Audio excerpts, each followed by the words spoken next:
হরে কৃষ্ণ।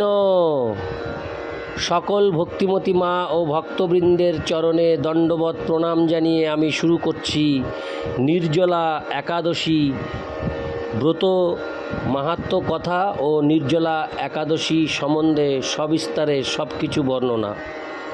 আগামী ৩রা আষাঢ় ১৪৩১ ও ১৮ই জুন ২০২৪ মঙ্গলবার নির্জলা একাদশী। গোস্বামী ও নিম্বার্ক সম্প্রদায় মতে একই দিনে একাদশীর উপবাস।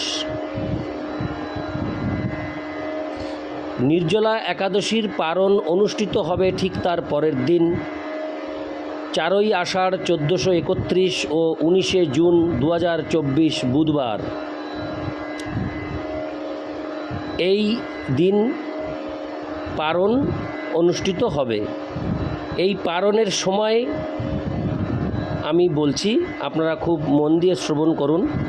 গোস্বামী নিম্বার্ক সম্প্রদায় ও শ্রী শ্রী হরিভক্তি বিলাস মতে নির্জলা একাদশীর পারণ প্রাত অর্থাৎ ভোরবেলা ৫টা ৫২ মধ্যে, ভোর ৫টা ৫২ মধ্যে এই একাদশীর পারণ অনুষ্ঠিত হবে। আপনারা ৫টা ৫২ মধ্যেই একাদশীর পারণ সমাপ্ত করবেন। এখন আমি পাঠ করব এই নির্জলা একাদশীর সংকল্প মন্ত্র। খুব মন দিয়ে শ্রবণ করবেন এবং আপনারাও নির্জলা একাদশীর সংকল্প মন্ত্র আগের দিন পাঠ করবেন, অর্থাৎ একাদশীর আগের দিন নির্জলা একাদশী সংকল্প মন্ত্র পাঠ করবেন। একাদশাং নিরাহারং স্থিতা ওহম অপরেহনি ভক্ষামি পুণ্ডরীকাক্ষ শরণং মে ভাবাচ্যুত। এই মন্ত্রটি আমি এই অডিওর ডেসক্রিপশন বক্সে সুন্দরভাবে লিখে রাখব, আপনারা ওখান থেকে দেখে লিখে নিতে পারবেন।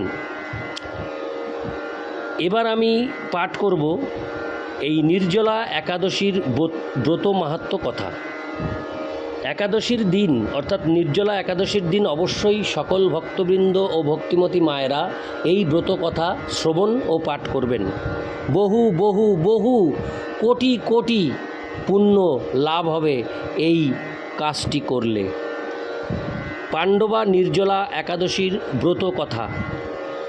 জ্যৈষ্ঠ শুক্লপক্ষের এই নির্জলা একাদশী ব্রত সম্পর্কে বৈবর্ত পুরাণে শ্রী ভীমসেন ব্যাস সংবাদে বর্ণিত হয়েছে। মহারাজ যুধিষ্ঠির বললেন, হে জনার্দন, আমি অপরা একাদশীর সমস্ত মাহাত্ম্য শ্রবণ করলাম। এখন জ্যৈষ্ঠ শুক্ল পক্ষের একাদশীর নাম ও মাহাত্ম্য কৃপাপূর্বক আমার কাছে বর্ণনা করুন। শ্রীকৃষ্ণ বললেন, এই একাদশীর কথা মহর্ষি ব্যাসদেব বর্ণনা করবেন, কেননা তিনি সর্বশাস্ত্রের অর্থ ও তত্ত্ব পূর্ণরূপে জানেন। রাজা যুধিষ্ঠির ব্যাসদেবকে বললেন, হে মহর্ষি দ্বৈপায়ন, আমি মানুষের লৌকিক ধর্ম এবং জ্ঞানকাণ্ডের বিষয়ে অনেক শ্রবণ করেছি। আপনি যথাযথভাবে ভক্তি বিষয়িনী কিছু ধর্মকথা এখন আমায় বর্ণনা করুন। শ্রী ব্যাসদেব বললেন, হে মহারাজ, তুমি যেসব ধর্মকথা শুনেছ, এই কলিযুগের মানুষের পক্ষে সে সমস্ত পালন করা অত্যন্ত কঠিন, যা সুখে সামান্য খরচে অল্প কষ্টে সম্পাদন করা যায়, অথচ মহাফল প্রদান করে এবং সমস্ত শাস্ত্রের সারস্বরূপ সেই ধর্মই কলিযুগে মানুষের পক্ষে করা শ্রেয়। সেই ধর্মকথাই এখন আপনার কাছে বলছি। উভয় পক্ষের একাদশী দিনে ভোজন না করে উপবাস ব্রত করবে। দ্বাদশী দিনে স্নান করে শুচিশুদ্ধ হয়ে নিত্যকর্ম সমাপনের পর শ্রীকৃষ্ণের অর্চন করবে। এরপর ব্রাহ্মণদেরকে প্রসাদ ভোজন করাবে। অশৌচাদিতেও এই ব্রত কখনো ত্যাগ করবে না। যে সকল ব্যক্তি স্বর্গে যেতে চায় তাদের সারা জীবন এই ব্রত পালন করা উচিত। পাপ কর্মে রত ও ধর্মহীন ব্যক্তিরাও যদি এই একাদশী দিনে ভোজন না করে তবে তারা যম যাতনা থেকে রক্ষা পায়। হরে কৃষ্ণ।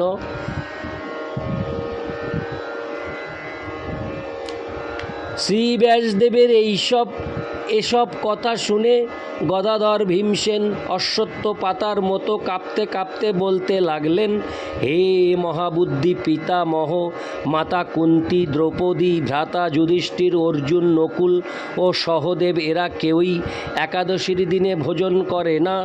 আমাকেও অন্ন গ্রহণ করতে নিষেধ করে, কিন্তু দুঃসহ ক্ষুধা যন্ত্রণার জন্য আমি উপবাস করতে পারি না। ভীমসেনের এরকম কথায় ব্যাসদেব বলতে লাগলেন, যদি স্বর্গাদি দিব্য ধাম লাভে তোমার একান্ত ইচ্ছা থাকে তবে উভয় পক্ষের একাদশীতে ভোজন করবে না। তদুত্তরে ভীমসেন বললেন, আমার নিবেদন এই যে উপবাস তো দূরের কথা, দিনে একবার ভোজন করে থাকাও আমার পক্ষে অসম্ভব, কারণ আমার উদরে বৃক নামে অগ্নি রয়েছে। ভোজন না করলে কিছুতেই সে শান্ত হয় না। তাই প্রতিটি একাদশী পালনে আমি একেবারেই অপারগ। হে মহর্ষি, বছরে একটিমাত্র একাদশী পালন করে যাতে আমি দিব্যধাম লাভ করতে পারি এরকম কোনো একাদশীর কথা আমাকে নিশ্চয় করে বলুন। তখন ব্যাসদেব বললেন, জ্যৈষ্ঠ মাসের শুক্লপক্ষের একাদশী তিথিতে জলপান পর্যন্ত না করে সম্পূর্ণ উপবাস থাকবে, তবে আসমনে দোষ হবে না। ওই দিন অন্নাদি গ্রহণ করলে ব্রত ভঙ্গ হয়। একাদশীর দিন সূর্যোদয় থেকে দ্বাদশীর দিন সূর্যাস্ত পর্যন্ত জলপান বর্জন করলে অনায়াসে 12টি একাদশীর ফল লাভ হয়। বছরের অন্যান্য একাদশী পালনে অজান্তে যদি কখনো ব্রতভঙ্গ হয়ে যায় তাহলে এই একটি মাত্র একাদশী পালনে সেই সব দোষ দূর হয়। দ্বাদশী দিনে ব্রাহ্ম মুহূর্তে স্নানাদি কার্য সমাপ্ত করে শ্রীহরির পূজা করবে। সদাচারী ব্রাহ্মণদের বস্ত্রাদি দানসহ ভোজন করিয়ে আত্মীয় স্বজন সঙ্গে নিজে ভোজন করবে। এরূপ একাদশী ব্রত পালনে যে প্রকার পুণ্য সঞ্চিত হয় এখন তা শ্রবণ করো। সারা বছরের সমস্ত একাদশীর ফলই এই একটিমাত্র ব্রত উপবাসে লাভ করা যায়। শঙ্খচক্র গদা পদ্মধারী ভগবান শ্রীকৃষ্ণ আমাকে বলেছেন, বৈদিক ও লৌকিক সমস্ত ধর্ম পরিত্যাগ করে যারা একমাত্র আমার শরণাপন্ন হয়ে এই নির্জলা একাদশী ব্রত পালন করে তারা সর্বপাপ মুক্ত হয়। বিশেষত কলিযুগে ধন সম্পদ দানের মাধ্যমে সদ্গতি বা স্বার্থ সংস্কারের মাধ্যমেও যথার্থ কল্যাণ লাভ হয় না। কলিযুগে দ্রব্য শুদ্ধি নেই, কলিতে শাস্ত্রোক্ত সংস্কার বিশুদ্ধ হয় না। তাই বৈদিক ধর্ম কখনো সুসম্পন্ন হতে পারে না। হে ভীমসেন, তোমাকে বহু কথা বলার আর প্রয়োজন কি? তুমি উভয় পক্ষের একাদশীতে ভোজন করবে না।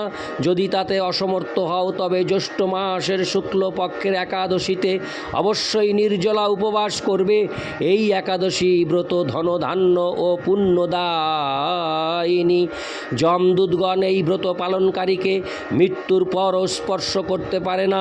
পক্ষান্তরে বিষ্ণু দূতগণ তাকে বিষ্ণুলোকে নিয়ে যান। শ্রী ভীমসেন ওই দিন থেকে নির্জলা একাদশী পালন করতে থাকায় এই একাদশী পাণ্ডবা নির্জলা বা ভীমসেনী একাদশী নামে প্রসিদ্ধ হয়েছে।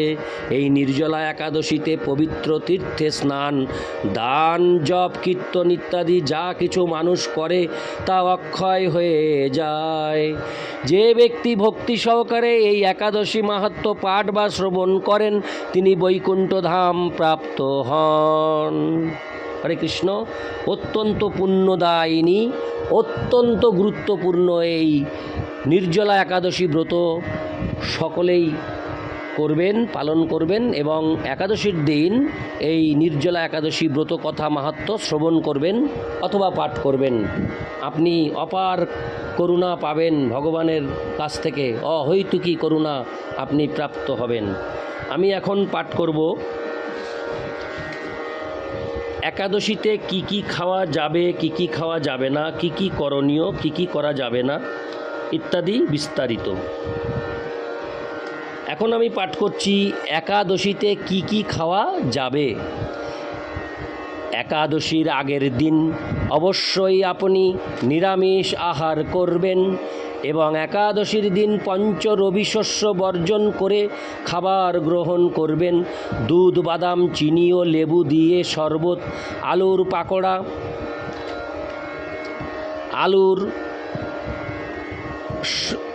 পাকোড়া, আলুর সবজি, ফুলকপি, বাঁধাকপি, গাজর, ঘরে কাটানো ছানা, পনির, ঘরে পাতা দই, লস্যি, ক্রিম, কারি পাতা, ধনে পাতা, পুদিনা পাতা, ঢেঁড়স, টমেটো, আলু। হরে কৃষ্ণ। হরে কৃষ্ণ। মিষ্টি আলু, পালং শাক, কুমড়ো, চাল কুমড়ো, বাদাম তেল, সূর্যমুখী তেল, আদা জলপাই তেল, অলিভ তেল, মরিচ, গোলমরিচ, সামুদ্রিক লবণ, ঘি, মাখন, ঘরে ভাঙানো গুঁড়ো মশলা, হলুদ, ধনে, জিরে, কাঁচকলা, পেঁপে, অরিজিনাল সাবুদানা, আম, কাঁঠাল, লিচু, কলা, আপেল, আঙুর, আনারস, আখ, আমড়া, তরমুজ, বেল, চীনাবাদাম, কাজু বাদাম, কাঠবাদাম, গোল আলু, সন্দব, লবণ, কাঁচা লঙ্কা, শশা, শাক, আলু ইত্যাদি। এগুলি সবই গ্রহণ করা যাবে। এখন আমি পাঠ করছি এই একাদশীর দিন কি কি খাওয়া যাবে না। একাদশীতে পঞ্চ রবি শস্য বর্জন করতে হবে। ধনে জাতীয় খাদ্য, হরে কৃষ্ণ, ধান জাতীয় খাদ্য, ভাত, মুড়ি, ধান জাতীয় খাদ্য যেমন হরে কৃষ্ণ, ভাত, মুড়ি, চিড়ে, পায়েস, খিচুড়ি, পিঠে, খই, গম জাতীয় খাদ্য যেমন আটা, ময়দা, সুজি, পাউরুটি, বিস্কুট, হরলিক্স, যব জাতীয় খাদ্য যেমন ছাতু, ভুট্টার খই, রুটি, ডাল জাতীয় সব খাদ্য যেমন মুগ, মাসকলাই, খেসারি, মুসুর, ছোলা, অড়হর, মটরশুঁটি, বরবটি, শিম, সরিষার তেল, তিলের তেল, সয়াবিন তেল গ্রহণ করা যাবে না। সব রকম নেশার দ্রব্য যেমন চা, পান, কফি, বিড়ি, অ্যালকোহল, খৈনি ইত্যাদি। একটি কথা খুব গুরুত্বপূর্ণ, একাদশীতে নিজে অন্ন ভোজন করলে যেমন নরকবাসী হতে হবে তেমনি অন্য কেউ অন্ন ভোজন করালে নরকবাসী হতে হবে। এছাড়া মাছ, মাংস, ডিম, পেঁয়াজ, রসুন, হিং, শ্যামা চাল ইত্যাদি বর্জনীয়। পাঁচফোড়ন বর্জনীয়। এবার আমি পাঠ করব একাদশীতে কি কি করণীয়, খুব গুরুত্বপূর্ণ। একাদশীর আগের দিন রাত 12টার আগে অন্ন ভোজন করে দাঁত ব্রাশ করতে হবে। পরদিন খুব সকালে শয্যা ত্যাগ করে স্নান করা অবশ্য কর্তব্য। একাদশীতে রক্তপাত হওয়া মহাপাপ, তাই সবজি কাটার দিকে সতর্ক থাকবেন। একাদশীতে কোনো বৈষ্ণব বা ভক্তের নিকট থেকে একাদশী মাহাত্ম্য শ্রবণ করা বিদেহ। ইস্কন ভক্তের ক্লাস শ্রবণ করুন। একাদশী ব্রত নিজে যেমন পালন করবেন, অন্য কেউ পালন করতে উৎসাহিত করবেন। একাদশীর দিন অধিক হরিনাম জপ ও মহামন্ত্র কীর্তন করতে হবে। 16 মালা 25 মালা বা তার বেশি জপ করতে হবে। একাদশী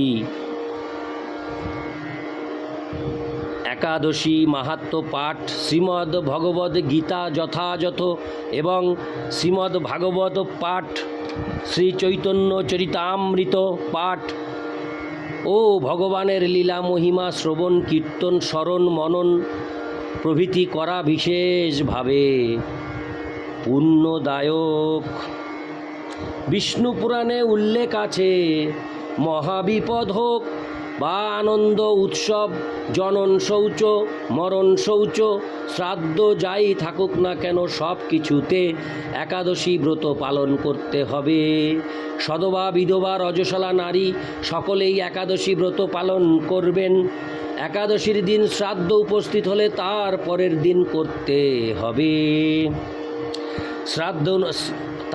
দিন করতে হবে শ্রাদ্ধানুষ্ঠান, কিন্তু একাদশী বন্ধ করা যাবে না।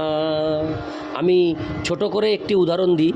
যেমন বুলেট ট্রেন আসছে, তার আগে যত ভারতের দ্রুততম ট্রেন আছে সবকে থামিয়ে দেওয়া হবে। কারণ বুলেট ট্রেন যখন যাবে, তার যে প্রতিক্রিয়া, তার যে অ্যাকশান, তার যে পারিপার্শ্বিক ক্রিয়া প্রতিক্রিয়া, তার ফলে অন্য গাড়ি থাকলে তার প্রবলেম হতে পারে। তাই বুলেট ট্রেন যখন আসবে তখন সেই বুলেট ট্রেনের জন্য সব ট্রেন তখন স্থগিত, বন্ধ থাকবে। এতই পাওয়ারফুল এই বুলেট ট্রেন, অর্থাৎ একাদশী ব্রত এতই পাওয়ারফুল যে অন্য কোনো কিছু চলবে না, অন্য কোনো অনুষ্ঠান, অন্য কোনো আনন্দানুষ্ঠান, কোনো কিছুই একাদশীর দিন চলবে না। কিন্তু একাদশী চলবে তার নির্দিষ্ট দিনে নির্দিষ্ট সময়ে। সেই জন্যেই এখানে এই কথাটি বলা হয়েছে। আমি একটু ব্যাখ্যা করে আপনাদেরকে বোঝানোর চেষ্টা করলাম। আমি যেটুকু বুঝেছি আমি সেইটুকুই বোঝানোর চেষ্টা করলাম। একাদশীর পরের দিন পারণের নির্দিষ্ট সময়ের মধ্যে পঞ্চরবি শস্যের মধ্যে কোনো একটি উপাদান ভগবানকে প্রসাদ করে অর্পণ করে সেই প্রসাদ গ্রহণ করে পারণ করে একাদশী ব্রত ভঙ্গ করতে হবে। সমর্থপক্ষে দশমীতে একাহার, একাদশীতে নিরাহার ও দ্বাদশীতে একাহার করবেন। যদি উহাতেও অসমর্থ হন, একাদশীতে পঞ্চরবি শস্য বর্জন করে ফলমূলাদি অনুকল্প গ্রহণের বিধান রয়েছে। একাদশীর যে মূল কাজ, একদম জিস্ট আমি আপনাদেরকে একটু সংক্ষেপে বলবো। এই এতগুলো কথার একটি সারাংশ, সেটি হলো নিরন্তর ভগবানকে স্মরণ করা, ভগবানের নাম গুণগান করা। এটি হচ্ছে একাদশীর দিনের মূল কাজ। তাই আপনারা যে নিয়মে পালন করুন না কেন, ভগবানকে ভক্তি ভরে স্মরণ করাই যেন আপনার মূল কাজ হয় একাদশীর দিন। হরে কৃষ্ণ। আমি এখন পাঠ করব একাদশীর দিনে কি কি বর্জনীয়। একাদশীর দিন শরীরে বা মাথায় তৈলমর্দন নিষিদ্ধ। একাদশীতে পরনিন্দা, পরচর্চা, মিথ্যাবাসন, ক্রোধ, দুরাচার, স্ত্রী সহবাস বর্জনীয়। একাদশীতে কাহারও সাথে ঝগড়া বিবাদে জড়ানো যাবে না। মনকে ভগবানের পদেই সর্বক্ষণ স্থিত রাখতে হবে। একাদশীতে শরীরে প্রসাদনী অর্থাৎ সাবান, শ্যাম্পু, তৈল, সুগন্ধি ব্যবহার বর্জনীয়। সব রকমের ক্ষৌর কার্য অর্থাৎ দাড়ি গোঁফ কামানো, চুল কাটা, নখ কাটা বর্জনীয়। কেউ যদি কাউকে একাদশী করতে নিষেধ করে তাহলে ভয়ানকভাবে শনিদেবের প্রকোপ পড়ে তার জীবনে। সার্পের কোনো ব্যবহার করা যাবে না। একাদশীর গুরুত্ব বা ফল কী, অর্থাৎ একাদশী কী করলে আমার প্রকৃত কি কি লাভ হতে পারে।